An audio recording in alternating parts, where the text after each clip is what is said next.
大基本千万字，大家要跟大家做伙来拜一日。双手小年煞假期已经结束，真侪人感觉足快乐。今仔日要甲大家小解这一日，就是有几个音，其中一个音读做乐，乐第八调。乐代表真欢喜的代志，咱讲快乐、欢乐。另外，古早台语字典嘛有收乐观这个词，代表讲想代志拢想为好的一面去。另外，读做乐代表好听、有节奏、拍撇的声，像咱讲音乐乐理。另外，还有音读做拗甲拗，这两个音咱伫生活中较罕咧讲会到，带大家做伙来小解两个词。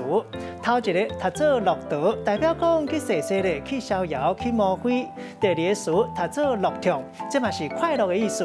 因为古早有人讲做乌的菜店、豆干厝、查某间是乐痛间，所以有人认为讲乐痛敢若有较不俗的意思。也毋过一般，咱讲乐痛经这个词是针对到这个做乌的查某经，若是有真侪人讲到快乐的代志，共款的讲乐痛。咱用一句话来举例，甲这两个词夹做伙。比如讲，阿明唔转去食暗顿，颠倒要去别位乐道，感觉讲安尼心肝头较乐痛。今仔日小解这一日乐，另外有音读做乐，也有音读做拗甲拗，提供予大家参考。